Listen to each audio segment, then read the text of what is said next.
Hey, it's Drybear. We are now officially in July, which means that Season 1 for Diablo 4 is just around the corner. In fact, there is a developer update stream this week, July 6th, that will be going over the details of Season 1 and hopefully giving us exact dates on when it's going to start. So I thought it would be a perfect time to review my wish list for Season 1, which is things that I would like to see change sooner rather than later, things that I think are a problem in the game right now, or things that should be added to help make Season 1 the best that it can be. But first, you should come hang out with me on my live stream. I'm live every single day on twitch.tv/Drybear. I'll be watching the July 6th developer update and then taking on-screen notes of all the important ideas and concepts. So if you don't have time to watch the stream, just pop into my stream. I'll review it for you and show you what the important aspects are. And I'll share that once it's done as well. If you don't come hang out with me on my live stream, the next time you go to boil water in your kitchen, you're going to walk away waiting for it to boil. And when you come back wondering why it hasn't boiled yet, you're going to realize that you had never even turned on the heat source. All right, let's jump into my wish list for Season 1.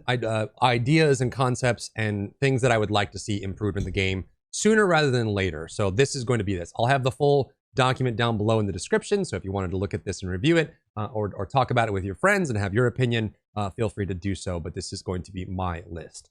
Disclaimers, based on the way I've heard the developers talking about Season 1, it sounds like the .1 branch or the Season 1 branch has already entered cert and is probably not going to be any much more than what we've already gotten in the early rushed update for balance. So I think we should all temper our expectations for what's going into the Season 1 patch, and it's likely to be lighter in content than we all think it's going to be. So just kind of brace yourselves. Just based on the way I've heard them talk and what I've seen, it doesn't seem like there's a lot more coming for Season 1, though that doesn't mean that there might not be more updates. I think that since seasons are meant to be a quarter, 3 months long, I'm hoping that there will be very substantial mid-season patches, and it's possible that the start of Season 1 will not include as much as we want, but maybe a month or two after we might get more, which will make that even more interesting. So that's what I'm hoping for. That being said, this is my wish list of items, changes, and points of feedback that I have for Diablo 4 in its current state of preseason. Starting with content, and this is not like a long-term list of things I would like to see in the game. This is more like targeted, this summer, I would like to see these in the game just to help keep the game fresh and interesting for everybody and make sure the game stays lively as people are starting to head out for summer or play other games or, fall back into their old habits. I think these are kind of like the low-hanging fruit, things that we need to have in the game to make it better. The first one is going to be 1 to 3 uniques for each class. Not only are there, that's a good set of uniques, but I think 1 to 3 uniques for each class will make the builds a lot more interesting. But on top of that, some of the uniques for some classes are just not that good. They either can't make their way into a build or they're just kind of niche and very weird. And I think adding more uniques into new areas would really help build out the classes and make them more interesting and allow for a lot of theory crafting to take place during the season so that the Season 1 experience is not identical to preseason. So it's not like the same builds, the same process, the same everything. We're just doing it all again over again. If we get 1 to 3 new uniques or 3 to 6 legendary aspects or both, that will really help kind of allow us to create new builds and make it interesting, especially if you're someone who's been playing one class this whole time and you're starting over and you're playing that class again in season. Having those new pieces of content will really help create that kind of sense of newness for that as well. I also think we need at least 1 new world boss encounter into the rotation. This really, the fact that they're so spread out and the fact that after you kill them once, the loot you get is very much diminished. I think that we definitely need something new in there. And I think also it's pretty cool that it seems like they're going to do what they do for World of Warcraft, which is a subset of dungeons will be chosen for the season. They'll rotate these dungeons going into Season 1. So the 20 to 25 that we have right now will be the preseason. And then we'll get a brand new set of dungeons that aren't in the rotation for Season 1, which means we'll be exploring new things and we don't have to go to Witchwater anymore or Shadowed Plunge anymore, which is pretty cool. On top of that, this is probably way past the ship being sailed on this, but it's something that I want to kind of put out there just because I think it's important, is having 1 to 3 new Obel events and 1 to 3 new dungeon objectives. I feel like if anyone watches my stream, anytime I go to an Obel event, I can almost verbatim, with perfect timing and delivery, say the exact voice lines for every Obel event that comes through, because there just aren't that many. The "you there, help us get out of here. We came here to purge this evil. They're here, they're coming. The only way out of this is to fight. You left me alone." Like all of those, I think there's just not enough of them. So So adding new ones will really help that feel fresh and unique for Season 1, which is really cool. I also think there needs to be at least 1 to 3 new dungeon objectives. Pick up stone, put in pedestal, kill this objective, this inanimate object that stands in your way, kill these little anima things and collect their orbies, kill these skull mobs and collect their corpses, whatever it is. I think we just need more of those in the game. Next, I think there's some very serious problems with end game content that need to be addressed as soon as possible to help not only the people that play it all the time, but also people that are kind of moving their way into endgame and trying to make that part of their play. If there's someone that's not normally an ARPG player, but they want to be, I think there's some very heavy walls that are preventing them from enjoying it fully, and I would love to see some of those change. So starting with affixes, I think there's a couple problematic mechanics that need to be looked at and addressed in some way. The first one is fire enchanted. I think this one goes without saying. Most people know that this affix is absolutely devastating. Not only can it kill all of your minions, it can kill you. The damage that it does is insane. And the projectiles themselves can be problematic depending on what mob type it's on. If it's on a fast-moving mob and one of the projectiles is aiming directly at you and they're barreling down on you, it becomes impossible to avoid that projectile. So I think in general, Fire Enchanted is just a bloated mechanic. It has the death explosion, it has the pulsing novas around it, and it has the moving projectiles that go around it. And I feel like that's a little too much for one affix as it's currently implemented. So I think it should be addressed in one of two ways. One, I think you could probably separate Fire Enchanted into 2 different affixes. One that is the projectiles that shoot in all directions, and one that is the pulsing novas and the death explosion and the close melee damage, because that by itself, when it combines with things like suppressor or other enchants, it makes it very difficult to deal with, which is what the affixes are supposed to do. If that's not the chosen route, I think you can probably very drastically nerf the damage output of Fire Enchanted, because I think right now the bloated mechanic is not really being factored in to the damage that it does. And I think that bloat should be part of its lethality, not just its insane damage. Because right now, if you get hit by one of the projectiles from Fire Enchanted, you can get 1 shot. If you get hit by the pulsing nova, you can get 1 shot. If you get hit by the explosion after death, you can get 1 shot. And you put all of those together into one mechanic, and it's just too much. So either separate the mechanic into different mechanics and keep the damage the same, or nerf the overall damage so that the bloat is factored into the overall experience of facing Fire Enchanted, not both at the same time. Suppressor is also a very problematic mechanic. It actually does a very good job of of becoming an obstacle for ranged specs, for projectile-based specs. Suppressor applies a lot of offensive pressure to you, and as an endgame affix, it works really well for what it's supposed to do. The problem with Suppressor right now is it's got tons of logic issues and bugs around it.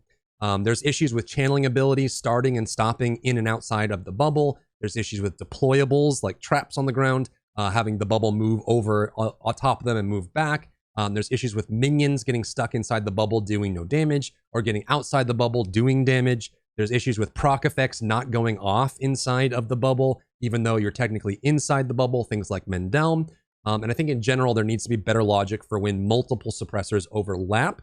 There is some logic in the game already where if there's multiple, sometimes the extra ones will disable for a couple seconds, and then the main one will stay up and they'll alternate. It seems like that logic is in there. It just needs to be improved or more exacerbated, especially when you have a suppressor mob that is shadow enchanted, where it creates a clone, because its clones will also have the suppressors. So if you face a mob that's shadow enchanted and suppressored, it can create clone in itself, and it creates this horrible Venn diagram of suppressors that overlap. And you combine that with all of the bugs that it has around being inside and outside, it becomes very, very unfun to deal with in that case. The Drifting Shade, I think, also needs to be addressed as well. The frequency and the hit registry of it could be improved a lot. The first thing is the Drifting Shade spawns insanely often, and I think that could be a fine mechanic if that's what you're looking for to create pressure from Drifting Shade. The change I would make is that it probably shouldn't spawn. It shouldn't start the next spawn timer until the previous shade has ended its process. So the way it works right now, as far as I can tell, is the shade will spawn and then the timer for the next shade will start. And that doesn't matter if the shade that just spawned detonates immediately or if it chases you across a couple rooms and then detonates. It doesn't matter. The timer starts when the previous shade spawns. So what happens is if you get chased out of a room by a shade, that shade can eventually catch you and spawn on you. And once it finally catches you, the timer for the next shade is already up. So then you get a second shade that's already chasing you into the previous shade, and they start overlapping, and it gets really, really uncomfortable and weird as those kind of build up. And you combine this with their mechanics. I think that the timer here just needs to be a little bit more forgiving. I think the daze is an interesting mechanic. It does apply pressure, and it is meaningful when you deal with drifting shades. The damage is also very high on High Nightmare. It's just really weird when you get multiple on the field, and you have issues with that. The other issue is there's times where, I don't know if this is like a server authentication thing or some kind of disagreement client server, but the shade will often come up to you, touch your character collision, and then hold in the air for a second. And then you dash away because you think it exploded, but it didn't. And then it just turns and chases you again. And I don't know if this is just some lag issue or authentication issue or something, some kind of handshaking, but I think this being improved would help a lot with the experience of drifting shade, because if I let it hit me and dash away, and then it just says, nope, I don't want to explode, and chases you anyways, that combined with the multiple, the whole thing just gets kind of weird. For affixes as well, I think there needs to be some improvements around the wall segment deployable affixes, Chilling Wind and Waller specifically. I think there needs to be better logic around environment collision that prevents Chilling Wind and Waller segments from stacking on top of each other. I have lost many sigils to being in a corner or against a wall, and then all three Waller segments appeared directly underneath my character because they stacked on top of each other. And without a jump or a teleport, I couldn't get out. It didn't matter. I was literally stuck inside the collision of the Waller, and then you get a frozen underneath you, or a fire enchanted in front of you, or a big slam from an overseer or a revenant, and you just die. You can't get out, and you just get bugged out of it. Chilling Wind has the same problem if you're standing near environment collision, like a wall or a rock or something. All three walls can that cross section on top of you and instantly freeze you. They apply 3 times the amount of chill. You instantly freeze, and then when you come out of it, you instantly freeze again because they're all stacked on top of each other. So I think that there needs to be better logic around these kind of deployables.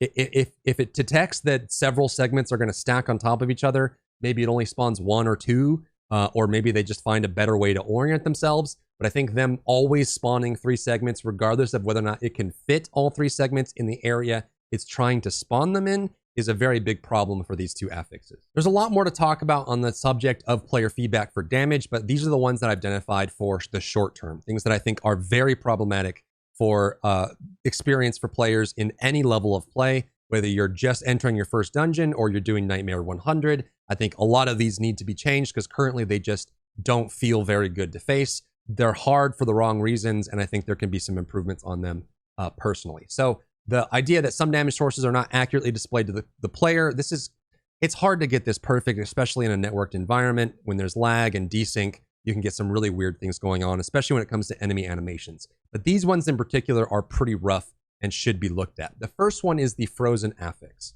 Now, if you've never faced the frozen affix, this is the one that creates the little rock of ice, the little ice chunk on the ground, and it creates several of them kind of all over the place, right? So these little rocks will just appear and they'll jump up in the air and start spinning and explode.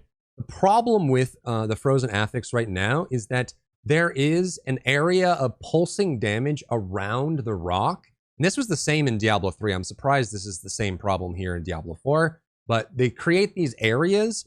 However, the problem is that these areas are pulsing damage, but the VFX, the visual effects progression of how that's represented, is delayed, right? So first you see the ice shard appear, and then after like a second or two, then a decal appears of the area. However, the damage of the decaled area around starts at 0 seconds. The second frozen starts, you're already taking damage from that decal area, but the visual representation of frozen hasn't shown you that yet. I affectionately call this invisible damage or antimatter because you see the ice shard and you're standing here. I'm at the point now with this affix where I look at my health bar rather than the ground to know when the frozen affix has started, because the health bar going down is far more reliable than looking at the ground because the decal is delayed by like 1.5 seconds, 2 seconds. So you start taking invisible damage from something that isn't represented, you're standing in danger that isn't shown on your screen, and you start dying from it, and then 1 second or 2 later, then the decal shows up. I think this is just awful. Like, it's really, really, really awful for this to exist the way that it does. I don't know why there's ever a point where player is taking damage from something that isn't visually represented at all for any reason. And I think that you can fix this in many different ways. You can have the decal show up right away when the frozen ball shows up so that you know, oh, I'm standing in this ground area that's damaging me. You can delay the ground damage so that it shows up when it shows up on screen, whatever it is you want to do. But I don't think the current implementation is good for anyone involved, and it should be updated so that it visually represents the damage you're taking when the damage is occurring. The other issue that I have is with the teleporter affix. The range of the teleporter, so that teleporter is an affix for elites where they can blink on top of you and do lightning damage. The range of the teleporter is actually wider and longer than your screen vision. I don't know if there was like earlier versions of this affix where there's a bigger FOV or a bigger viewpoint for the player, but with the zoomed in viewpoint fixed that we have, literally elites can teleport from completely off screen. You don't see them, they haven't rendered yet. There's no visual representation for these elites. You don't even hear them. They haven't rendered anything on your screen, and they just appear out of nowhere and instantly one-shot you. Especially if you're doing things like disobedience or defensive scaling, where you need to build up your defense. Having some elite that you don't know exists appear out of nowhere and instantly one-shot you, I don't think feels very good. And for the same reason as Frozen Affix, it should be updated. So I think either you can make it so that the blink range for teleporter is just enough where at least the elite is rendered on screen before he blinks so that you know that the damage is coming, or at least you can see the enemy before it happens, or some kind of fix so that there's a sound warning or some kind of visual effect or something rather than just the enemy appearing like, oh my, wow, right behind you. Nothing personal, kid, and you just die instantly from damage you never could have possibly reacted to. Same thing goes for visibility on affixes like Terrifying, just being a little bit easier to see, especially when those start lining up. The next thing is enemy animations and cooldown scaling. So if you didn't know, right now with Nightmare Dungeons and Torment levels and World difficulty levels, the enemies have several actual values, like variables, that they will scale up to make them harder and more difficult to deal with. This includes aggressiveness of AI, aggressiveness of positioning, tracking for projectiles. You may notice on World Tier 1, it's very easy to avoid projectiles, but sometimes on World Tier 4 High Nightmare, the spiders will shoot webs where you're going so that you walk into them rather than shooting webs where you were or where you are. So they kind of predictively put it. And this actually adds a very cool aspect to difficulty. But I think there are also problems with when the slider gets all the way up to the top, there are some issues with some of the mobs that get a little bit too ridiculous. The first one is everyone's favorite mob type, corpse bows. These are the artillery corpse giant crossbow longbows that shoot a giant bow shot that absolutely destroy you. I think this is kind of cool to have an artillery long-range effect. This is very common in strategy games. So you have to kind of deal with the close enemies, you have to deal with the fire enemies, that kind of thing. But I think there is an issue with corpse bows being able to prime their shot off screen and then being ready to fire before even being rendered by the player. So you can open a door and then from across the room off screen, a corpse bow that you can't see has just fired a one shot across the room and you get hit in the forehead and die instantly. I think that either they need to render first before they can prep their shot, and then it's part of the encounter to deal with the corpse bow, or their range needs to be reduced, or something needs to happen, like some kind of audio effect that plays from farther away, like the Butcher does, so that you can at least have some feedback around these mobs existing as part of the packs. The next one is the Penitent Dread Knights, the giant Gundam mech suits from the Penitent mob set. They have several attacks, one that's very well telegraphed. It's very well made. It's one where they take their mace and they move it to their opposite shoulder and they prime and they track on you, and it's like they're winding up like a Dark Souls boss, and it's amazing. It's very good. It's terrifying. It's scary, but if you can see them doing it, you have the wind up. The feedback there is really, really good. Then they have attacks that have very poor feedback. The number one is the one where they slam their mace down in front of them and a shockwave shoots out across the room. It goes very far. However, the timing of the shockwave spawning and the animation reaching the ground doesn't line up on high difficulties. So you'll have situations where the Penitent Dread Knight raises their mace, and about maybe a third of the way down where their mace hasn't hit the ground yet, the projectile will spawn and shoot out. This can one-shot you on high difficulties. It can knock you back and kill you. So I think that when you scale up these really, really high and make their animations and cooldowns really fast, it actually gets to the point where like you have to dodge before they do something. Like you have to be some omnipotent oracle that knows things before they happen because the feedback isn't lined up properly. Another major problem, I think, is the abominations in a lot of the cultist sets and the underground sets. These are these little bug skittering dudes. They have a lunge attack, so they can run towards you and they can leap on you and do a lunge attack. And they also have a terrifying spit attack, which is this massive, massive cone that goes for a very long distance. It goes almost like from close damage all the way to the start of distant damage. It's very far. The problem is when you get to high scaling for animations and cooldowns, their lunge attack and spit attack can happen nearly simultaneously. I've had it happen where abominations will do a lunging attack and in midair do their spit attack. And again, on high difficulties, that spit attack can be a one-shot. The lunge attack happening at the same time makes it almost impossible to dodge. So I think some of those sliders just need to be improved and polished so that stuff like that kind of gets out of the mix, and it makes it a little bit more enjoyable. Like it's more of an enjoyable challenge rather than kind of nonsense that's attacking you. The next thing to talk about is probably the biggest question around Diablo 4 right now, at least as an overall product for endgame PvE, is crowd control.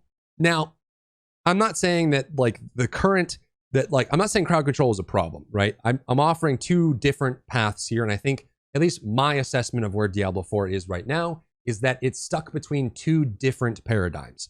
I think that there is a situation where some experiences can deal with the crowd control, and some experiences, some builds, some classes, some play styles cannot. And so I think that they're on this like proverbial fence where I think there just needs to be a decision made on the first one. If we think that the volume and frequency of crowd control is where it should be, lock that in and then start making adjustments going into Season 1 and Season 2 that adds more unstoppable options for classes that need them, or all classes, more general aspects to get more unstoppable, crowd control immunity, avoiding of crowd control, that sort of thing, so that it becomes part of the build meta that you not only have to deal with damage reduction, but you have to manage your unstoppable. Things like the eluding aspect that grants you unstoppable with a condition.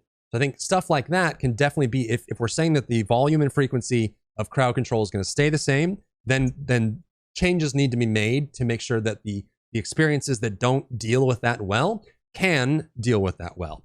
Or the other option, which I think is what the community is asking for, which is another viable path, which is that the volume and frequency of crowd control is too high. If we're saying that it's too much, then the constant mini knockbacks, the hard stuns for long periods of time, spammable perma-stuns, perma-freezes should all be reduced, better spaced out, or players need to be granted diminishing returns on crowd control so that it becomes, like less frequent, but more impactful. So if you get hit by a big, well-telegraphed stun, that's your fault. It's a skill issue thing. It's not like you got cheated out of a life. So I think those are two different directions, but I think there's too much of the game right now that exists on inside decision A and inside decision B. And since they're in between, it just doesn't line up, and there's not a lot of consistency on how that goes. The next part of that is that I think there's also another problem, not only with the crazy CCs like Spider Immobilizes, Oracle Medusa stuns that can stack up. I've had 7 of those eyeballs on screen at once. They're even talking about increasing the density of mobs in the game, which is going to make all of this worse. Revenant stuns, Affix freezing, Cold Enchanted freezing, Chilling Wind freezing, Snake Lunge stuns, Snake Charge stuns, Cannibal repeated stuns, giant, drowned AoE knockbacks from the big Marauders. All of those make for a requirement of Unstoppable for difficult content, and there just isn't enough Unstoppable available, and it's not equitable, right? Not all classes and all builds have equal access to Unstoppable to combat this kind of issue. There's another issue that I don't see talked about a lot, but I think it actually lends itself to the same discussion and can be very, very annoying when you're facing it, which is mob types like Corpse Fiends and Dread Knights have minor knockbacks on normal attacks.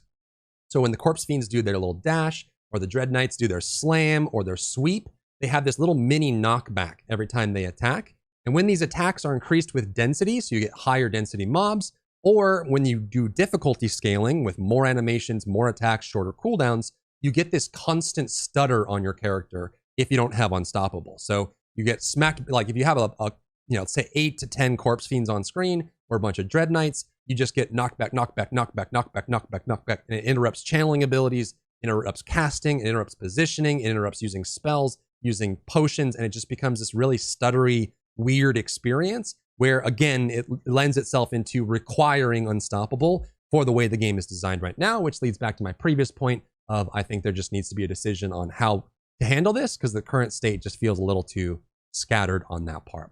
Quality of life, there's a lot of these here. I'm sure internally there's a UX team that is just begging for programmer time to get these implemented as these existed in previous games. But just to have these here, I think these are kind of the easiest ones to get to for the players and should happen sooner rather than later as they do make a big difference. The first one is when you are re-rolling stats, you should have a range, like what the possible stats could re-roll into. And when you see the stat, you should have a possible range so you know if it's a good roll or not. Very simple. This existed in Diablo 3. Very easy to see. I think this just needs to make its way into the game very soon. Clear timers for World Boss, Helltide, and Legion events. So Lost Ark does this well, where in the top left, there's just a ticking timer of what's coming up next. I think, while it's nice to have RNG aspects and you don't know when the World Boss is going to spawn. It could be here, it could be there. Sometimes the timer's right, sometimes it's not. It adds to an RNG aspect of not knowing. But realistically, people have jobs and they have time windows when they can play and they want to get World Boss loot. They want to do Helltides. They want to do Legion events. At least Helltide is on a set 1 hour schedule, so it's very easy to predict and very easy to kind of keep track of. But the Legion events and specifically the World Bosses are hard to keep track of for most players. And I think that just making this a little bit clearer and having a timer would go a long way to making the game feel better in Season 1. The next is one that I don't think I've seen talked about very much at all, but it is a very big problem, at least for me, and maybe this is just a personal thing, but the buff bar does not go long enough to include all buffs when you're playing at endgame. Player buffs can run off the buff bar, and this includes important stat counts that affect your build and playstyle. So if I'm playing a build where I have to keep track of stacks to know when I'm going to proc something or do something, if I have too many buffs, that stat count just goes off the buff bar, and I'm left to just count in my head or wonder what that is or if I'm getting a buff at all. So I think adding settings that exist in other Blizzard games very easily for buff bar management, like which buffs should show up first, how big the buffs should be, or extending the bar to include more buffs would go a long way in making the game feel a lot better. And the next one, which I think should be very easy to rally behind internally, would be a preview skin recolors in store. So in the in-game store, if you press P on PC and go into the in-game store, one thing that isn't advertised at all is all of the premium skins that you buy with real money in the in-game store can actually be recolored using the wardrobe recolor system. So it would be awesome for people that are previewing skins that they might want to be able to just preview all of the skin recolor options and preview the default in the store itself before you make any purchases so you can see if you would like the skin or not. Because realistically, some of those skins aren't as, subjectively you may not like it as is, but you may like it if you could change the color scheme on it and see what it would look like with different colors, and it might fit you with that. Next is balance and meta. This actually, I think, got pretty well targeted in the last patch. I'm pretty happy with how they handled the last patch. It was mostly buffs. It targeted primarily things that were underutilized or undervalued, and I think that for Season 1 or maybe even like a mid-season update, they probably want to do a little bit more. I would say general buffs for the bottom 30% of aspects and class mechanics, which they pretty much did already. Small buff for overpower. I think overpower, for how much you invest into it, just does not scale as well as pure damage. Even though, especially when you have to wait for the overpower procs, I feel like just normal damage builds outscale overpower a little too much for how much you invest into it. I'm sure they're worried about making, tanky juggernauts that can't be killed that do more damage than regular builds. But I think that overpower in general can stand to get at least a small buff. Sork, Incinerate, Fireball, Druid, Shred, Companions, Rabies, Barbarian, Frenzy, Iron Maelstrom, and Walking Arsenal. Iron Maelstrom and Incinerate, Fireball already got buffs. I think they could stand to get more. Necromancer, Decompose, and Bloodwave don't really make their way into many viable builds at all. And then Rogue, Invigorating Strike, which they did. All three of these got buffs. They could probably stand to get buffed again. Invigorating Strike, Caltrops, and Smoke Grenade. And that's what I got for Season 1. This isn't an exhaustive list of everything that I'd like to see in the game over the next, 6 months. It's more just like short term. These are big problems, things that would go a long way for player enjoyment to make the game better and more, better experience overall. And of course, I'm sure you have yours as well. So if you have any thoughts or opinions on this, leave it down in the comments below, or just join me on my live stream. I'm happy to chat with you about what you think should be changing about the game as well. If you found value in the video, leave a like down below, leave a comment for the algorithm so this video gets seen by more people, and I'll see you on my live stream. If you enjoyed yourself today, leave a like down below. You can support me and my work on Patreon and view Patreon exclusive content, link in the description. Thank you so much for tuning in, and I'll see you in the next one.